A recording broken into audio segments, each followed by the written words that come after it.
안녕하세요, 문쌤입니다. 요즘 분노 조절이 힘든 아이들이 많아서 오늘은 순간의 분노 조절이 어려운 아이들 이렇게 리드하면 좋다라는 비법을 나눠볼 건데요.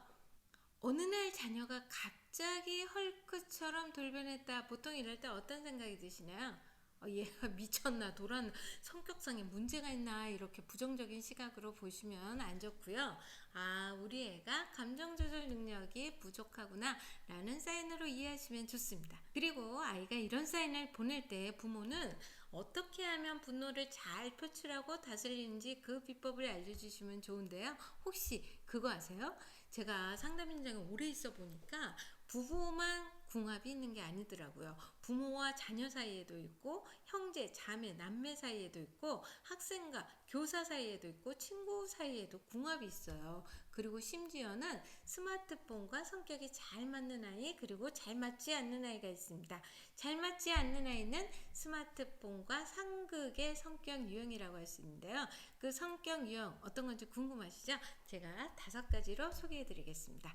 첫 번째는 자기 통제 능력이 매우 부족한 아이, 두 번째는 위험 추구 성향이 높은 아이, 세 번째는 승부욕과 경쟁심이 높은 아이, 네 번째는 좀 충동적이고 주의 산만한 아이, 다섯 번째는 감정 조절이 힘든 아이인데요. 이 5가지 성격 유형의 공통점은 좋은 점도 있습니다. 활동 에너지가 많고 도전적이고 이런 점들도 있는데 단점은 좀 정서가 불안정하다는 것이겠죠. 근데 이런 단점이 스마트폰의 특성 중에서 즉시성이라고 있어요. 즉시성과 만나고 사용 시간이 길어지면 부정적인 감정이 배가 되는 것이죠. 즉 사소한 일에도 초조, 불안, 짜증, 스트레스를 느낄 때가 많기 때문에요. 이렇게 좀 예민한 상태일 때 잘못 건드리면 우리 아이가 헐크처럼 돌변해가지고 갑자기 뭐 옷을 찢는 건 아니지만 파괴적인 수준의 분노 표출을 보일 때가 있습니다. 여기서 첫 번째 궁금 퀴즈.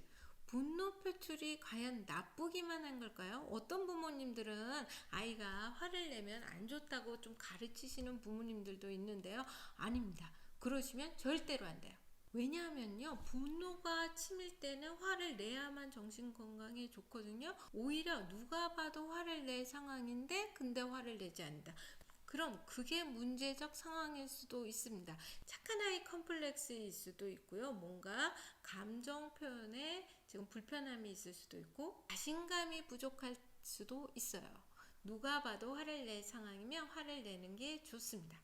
그래야 우울증이 안 생기고요. 이렇게 계속 기분이 저하되고 답답한 상태를 방치되면 일어날 수 있는 분노 조절 장애도 막을 수가 있거든요. 정신 건강을 지키기 위해서 우리 부모뿐만 아니라 자녀도 화를 낼 상황에서는 누구라도 화를 잘 표출해야 되는데요. 여기서 문제는 건강하게 비폭력적으로 잘 표출해야 된다는 것이겠죠. 그러기 위해서 필요한 게 뭐다? 그렇죠. 감정 조절의 기술입니다. 그런데 이 감정 조절의 기술은 특히나 스마트폰과 상극인 유형인 아이들한테 더욱더 필요해요. 왜? 이 감정 조절의 기술 없이 우리 아이가 스마트폰을 사용한다는 건 막 폭탄을 짊어지고 화약고에 뛰어드는 것 같은 그런 엄청난 분노 폭발이 있을 수도 있어요.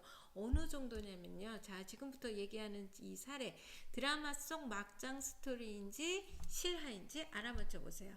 중2 된 남학생이 있는데요.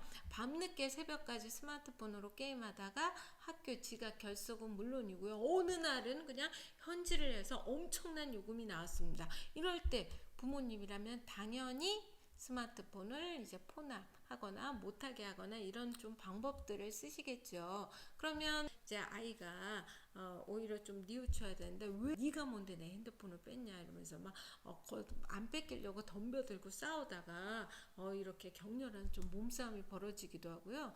그리고 이런 아이들 많죠. 스마트폰 좀 이제 그만해라 근데 대놓고 무시하고 듣지도 않고 계속 갑니다. 그럼 이제 부모님 입장에서 이렇게 포납을 하자니 아이가 사납게 저항하니까 이제 슬그머니 이제 와이파이를 끊으시거나 그러시는 경우 있는데 이제 아이가 와이파이가 안 된다는 거 알고 뭐 와이파이를 켜라 막 뭐 이렇게 해서 안 된다 그러면 부모님 핸드폰을 갖고 가서 와이파이 켜줄 때까지 난 이걸로 한다고 이럽니다. 내놓으라고 하는데 내놓지도 않고 뺏자니까 또 몸싸움이 벌어질 것 같고 그리고 어떤 아이들은 걸핏하면 스마트폰을 화풀이 도구로 내던져 가지고요. 액정화면이 수시로 깨지기도 하고요. 자, 이거 드라마 속 막장 스토리일까요? 실화일까요? 실화입니다. 상담 현장에는 이런 과정들이 의외로 굉장히 많습니다. 어디다 대놓고 얘기하지 않으니까 너무 속상하고 부끄럽고 지인들한테도 말 못할 뿐이죠. 그리고요, 제가 만난 이 아이들 그럼 막 이 거구에 이렇게 뭐 다 체격 조건이 좋냐? 그렇지도 않습니다. 오히려 체격이 마르고 왜소하고 밖에서 만났을 때는 절대 그럴 것 같지 않게 얌전하고 이런 아이들도 많았는데 집에 가면 그렇게 돌변하는 거죠. 체격 조건과 상관없이요, 우리 자녀가 이성을 잃고 덤벼들면 부모는 맞대응하기가 버겁습니다. 왜? 부모는 이성인데 아이는 지금 이성에 없이 그냥 온 힘을 다해서 대드니까. 그래서 어떤 양육자분은 이런 말씀도 하세요. 어쩔 땐 자식이 아니라 괴물 같다고요. 그런데 포기할 수는 없다고 합니다. 왜? 자식이니까. 어쩌다 가족 사이가 이렇게까지 악화됐는지 슬픈 이야기이기도 하고, 어떤 분은 아이한테 스마트폰 사주기가 겁난다는 분, 또 자식 키우기가 겁난다는 분도 있으신데요. 여기서 중요한 것은요, 이에는 눈에는 눈으로 맞섰기 때문입니다. 즉, 폭력에 폭력으로 맞섰고 부모님의 부적절한 대응이 아이의 문제 성향을 강화시킨 것이지, 절대로 정신질환을 앓는 경우를 제외하고는요, 부모의 존중과 사랑을 받고 자란 아이가 갑자기 페르나처럼 구는 사례는 단 한 건도 없습니다. 설사 기질이 스마트폰과 상극의 유형이 아까 그 5가지 유형이라고 할지라도, 자, 우리 아이들은 발달 특성상 감정 조절에 취약할 수밖에 없죠. 그래서 우리 부모님들이 감정 조절 능력을 좀 키워주셔야 되는데요. 지금부터는 분노 조절이 힘든 자녀에게 평정심을 선물하는 비법입니다.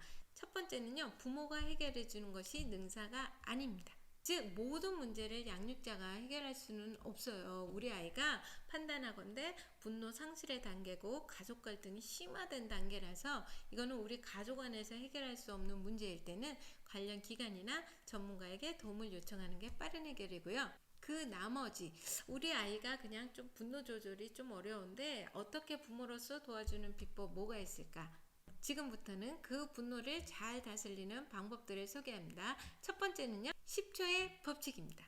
신호하면서 숫자를 세는 건 다수의 전문가가 권하는 방법인데요. 아이가 막 분노가 치밀어 오를 때 1부터 10까지 천천히 호흡하면서 세보라고 하세요. 이때 좀 양육자도 같이 해보시면 좋은데요. 그러고 나서 대화를 해보면 한결 진정된 상태에서 대화를 할 수가 있습니다. 두 번째는요, 잠시 거리두기입니다. 첫 번째 방법, 이제 1부터 10까지 세기를 했는데도 분노가 진정되지가 않아서 또 이제는 제2라운드가 시작될 것 같을 때 그 상황에서 잠시 벗어나도록 도와주는 거죠. 집 밖으로 나갈 상황이 아니라면 지금 여기 분노가 막 일어난 이 장소에서 벗어나서 잠깐 기분 전환을 하도록 도와주는 것입니다. 예를 들면 소화가 잘 되는 간식 먹기, 물 한 잔, 음료수 마시기, 좀 정리정돈하거나 세수를 하거나 좋아하는 책을 보거나 음악을 좀 잠깐 듣고 나서 이제 다시 모여서 그 뭔가 화냈던 상황을 이야기하기로 하는 것이죠. 세 번째가 가장 중요한데요, 담담하게 반응하기입니다. 자, 아이가 갑자기 막 짜증을 화를 내면 부모도 감정이 있는 인간인지라 왜 화를 내? 막 이러면서 같이 막 열을 올리기 쉬운데요. 이러면 이제 뻥 하고 터지는 것이죠. 이럴 때일수록 부모님께서 반드시 평정심을 유지해 주는 것이 좋습니다.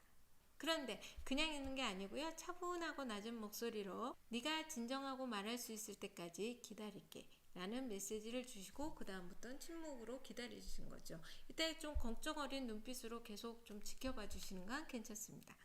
언제까지? 아이가 진정하고 말을 걸어올 때까지요. 네 번째는요, 분노를 적절하게 표현하는 방법을 알려주는 것입니다. 자, 아이가 지금 막 화가 나서 악을 막 쓰고 있어요. 그런 아이한테 그렇게 화를 내서 말을 하면 엄마가 무슨 말인지 하나도 못 알아듣잖아.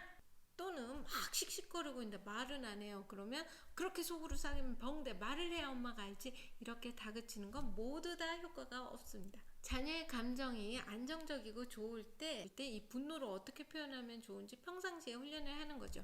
예를 들면 이렇게 시키는 거야. 나 지금 엄마한테 매우 화가 났어. 아빠한테 매우 화가 났어. 그래서 스마트폰을 던지고 싶어. 막 욕하고 싶어. 막 떼굴떼굴 구르고 싶어.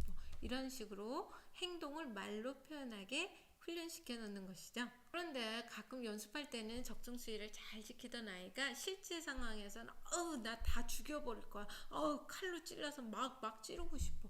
이런 험악한 표현을 했을 때 그때도 평정심을 유지해야 됩니다. 갑자기 그런 무서운 말을 하면 안 되지 라고 아이를 바로 제재하시면 분노를 더 활활 키울 뿐이고요. 이럴 때는 그 아이가 지금 화가 나서 아무렇게나 짓거려대는 그 말에 대한 의미를 해석해 주시는 겁니다. 이렇게요.